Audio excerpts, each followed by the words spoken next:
নমস্কার বন্ধুরা, welcome to my channel my fortune story. আশা করছি আপনারা সবাই ভালো আছেন। ফিরলাম নতুন ভিডিও নিয়ে। ভিডিওটি সম্পূর্ণ দেখার অনুরোধ রইল। আর ভিডিওটি দেখে যদি ভালো লেগে থাকে তাহলে প্লিজ একটা লাইক করে দেবেন। আর অবশ্যই আমার চ্যানেলটিকে সাবস্ক্রাইব করে আমার পাশে থাকবেন। যারা যারা আমার চ্যানেলটিকে সাবস্ক্রাইব করেছেন তাদের জানাই অসংখ্য ধন্যবাদ। তো চলুন ভিডিওটি কন্টিনিউ করি। আজকে সকালবেলাটা আমার কাছে একটু স্পেশাল, কারণ আজকে একটু রোদ উঠেছে আর আমার দিদিরা আজকে সব বাড়িতে আসবে।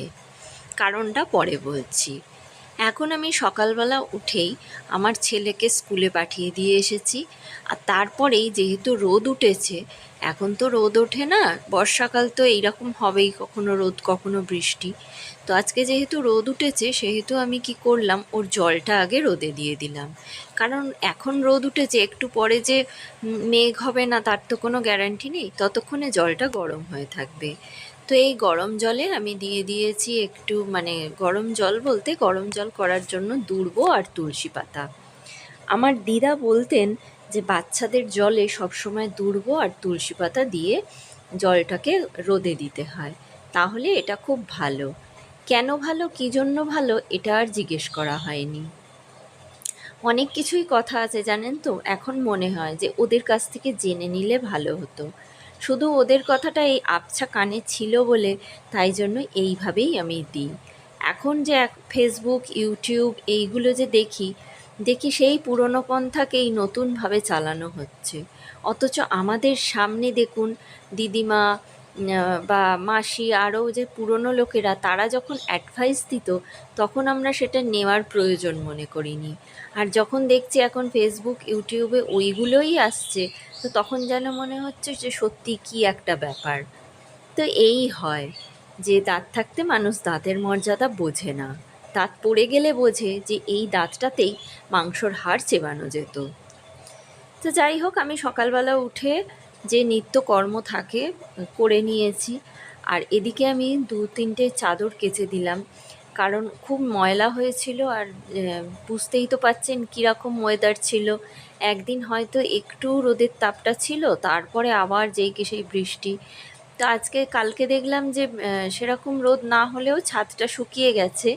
আর আজকে তো ভালোই রোদ উঠেছে, ছাদটা ভালোই শুকিয়ে গেছে। বৃষ্টির সম্ভাবনা আছে বলে মনে হচ্ছে না। তো সেই জন্য আমি কয়েকটা চাদর টাদরও কেচে দিলাম।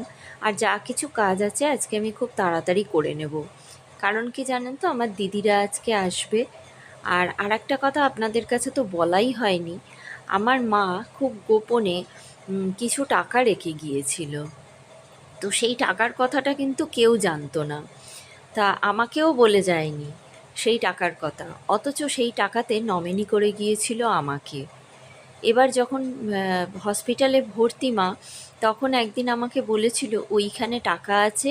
আর যেহেতু আমার দাদা ঘোরাফেরা করছিল আর দাদাই আর কি সমস্ত ডাক্তার যা যা বলেছে ওষুধ দেওয়ার জন্য ওষুধ কিনে দিয়েছে, 1 টাকাও কারোর কাছে চাননি। এমনি ধরে থাক। আর দেখুন, এই যে আমার দিব্যসোনা দুটো ফুল তুলেছে, ও আমাকে দেখাচ্ছে, বলছে এইটা ভিডিও তুলে নাও।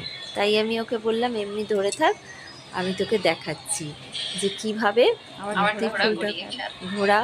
এইভাবে বলে ওকে বলছি, ও আমাকে দেখাচ্ছে, ও খুব আনন্দ পাচ্ছে। তো মা যখন হসপিটালে ছিল তখন আমাকে বলে গিয়েছিল ওইখানে টাকা আছে, কিছু টাকা তুলে দাদাকে দিয়ে দিতে, কারণ ওর তো খরচ হচ্ছে, ও খরচটা কোথা থেকে করবে। তো যাই হোক, কিন্তু দাদা 1 টাকাও কারোর কাছে চায়নি। আবার এদিক থেকে ছর্দি যা যা চিকিৎসার খরচ অনেকটাই ছর্দি বহন করেছে। কিন্তু একটা ব্যাপার কি জানেন, যেহেতু দাদা কোনো টাকা চায়নি, ও তো কোনো টাকা কারোর কাছে চেয়ে চিকিৎসা করাবার জন্য অগ্রসর হয়নি। মাও বলেছিল যে ওকে টাকাটা দিয়ে যাবি, আর এই টাকাটা যে রেখেছিল কাউকে জানায়নি। এমন একটা 2-3 টানার মধ্যে পড়ে যে টাকাটা রয়ে গেছে, মা এক্সপায়ার হয়ে যাওয়ার পর আমি সেই সবগুলো দেখতে গিয়ে দেখি ওখানে টাকা আছে, কিন্তু নমিনি করে গেছে আমাকে। তখন আমার মাথায় আকাশ ভেঙে পড়ল যে এত বড় সত্যিটা আমাকে বলে গেল না মা, আর এত বড় দায়িত্বটা আমার কাছে আমার কাঁধের ওপরেই দিয়ে গেল। তো এটা একটা বড় সময় জানেন তো, যখন জীবনের একটা বড় পদক্ষেপের সিদ্ধান্ত নেওয়া। আমি সিদ্ধান্ত নিলাম 60% টাকা ওর থেকে দাদাকে দিয়ে দেবো, কারণ দাদা তো দৌড়োদৌড়ি করেছে আর কারোর কাছে টাকা চায়নি, না চেয়েই ও ওর মতোই গেছে। কিন্তু এটা আমাদের মনুষ্যত্ব। আর নিজের কাছে নিজের পরিষ্কার থাকাটা, নিজের কাছে নিজের সৎ থাকাটা খুব প্রয়োজন জানেন তো। যাদের মিনিমামও মনুষ্যত্ব আছে, তারা যদি নিজের কাছে নিজের সৎ না থাকে, তাহলে ভবিষ্যতে যদি অসৎ হয় মানুষ, তাহলে ভবিষ্যতে সেই অসৎ চরিত্রটাই তাকে কুড়ে কুড়ে খাবে, যদি তার মিনিমাম মনুষ্যত্বটা থেকে থাকে।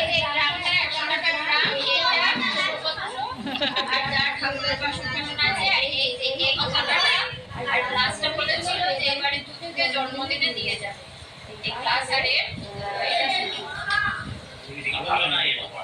না না না খাওয়া বলে খাওয়া বলে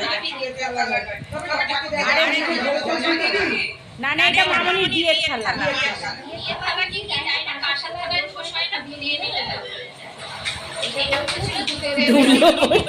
কুড়িয়ে নিলেই নতুন হয়ে যায়, ওটা পালিশ করিয়ে নিলে ঠিক হয়ে যায়। এটা তো বেরিয়ে গেছে, এটা এইটা আরেকটা ও আর এই যে এইটা সব হারিয়ে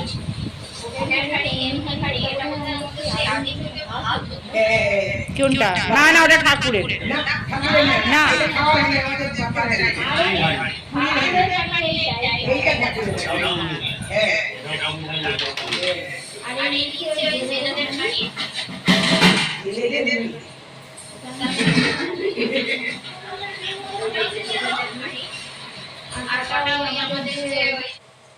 নিজের কাছে যদি মানুষ নিজে পরিষ্কার না থাকতে পারে, নিজের কাছে যদি মানুষ নিজে সৎ না থাকতে পারে, আর সবার কাছে দেখালো আমি সৎ, কিন্তু ভেতরে ভেতরে নিজে অসৎ, সেটা না একটা সময় গিয়ে অবশ্যই তাকে কুড়ে কুড়ে খাবে, বা একবার হলেও তার চিন্তায় আসবে যে এই কাজটা আমি করেছিলাম, যদি তার চিন্তার মতো মনুষ্যত্ব আর শিক্ষা থেকে থাকে। তো তো আমাদের মা আমাদের যে কি শিক্ষা দিয়েছে, সেটা আমাদের কর্মেই পরিস্ফুট হয় বা পরিস্ফুট হবে। এই সব বাসনপত্রগুলোও ছিল মায়ের সব বাসনপত্র। তা আমি কি করলাম, ওদের কাছেই হ্যান্ড ওভার করলাম। টাকাটা তো হ্যান্ড ওভার করবোই, আজকে সবার কাছে সিদ্ধান্ত, মানে সবাইকে বসিয়ে একসাথে সিদ্ধান্ত নেওয়া হলো। আর যা কিছু বাসনপত্র আছে সব কিছু ওকে দিয়ে দিলাম। আরও কিছু আছে ভিতরে, আমি পরে ঘর পরিষ্কার করতে গিয়ে দেখলাম যে আরও আছে, সেইগুলো পরে পরে পরের পদক্ষেপে দিয়ে দেবো। আর কি করলাম, এই যে বাপির কতগুলো গ্লাস ছিল, এগুলো আমাদের কাছে সারা জীবন স্মৃতি হয়ে থাকবে। দিদি হাত পাতছে যে আমাকে দুটো গ্লাস দে, আর আমি সবাইকেই দিয়ে দিতে চেয়েছিলাম। তা দুটো করে গ্লাস হতো পার ভাগে, তা দিদি ছোটদি নিল না। দিদি আর দাদা বলছে যে কি নিবি, এখান থেকে নিয়ে নে। দিদি বলছে আমার কিচ্ছু চাই না, দুটো গ্লাস, যেহেতু বাপির স্মৃতি সেহেতু। তা ও দুটো নিল আর মেজদি দুটো নিল, আর বাদবাকি যা ছিল গ্লাস সব দাদাকে দিয়ে দিলাম। ছোটদিকেও দিতে চাইছিলাম, ছোটদি নিল না। তা আমি সবকটাই দাদাকে দিয়ে দিলাম। বাবার স্মৃতি হিসেবে ওরই তো সবার আগে অধিকার, তাই ওকেই আমি দিয়ে দিলাম। আর যা সমস্ত বাসন কুসুন যা দিয়ে দিলাম।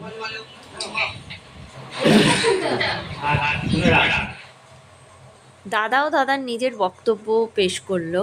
তা আর ও আলমারিটা চায়, তো আমি আলমারি দিয়ে দেবো, কি হবে আমার, মানুষ তো কিছুই নিয়ে যেতে পারে না।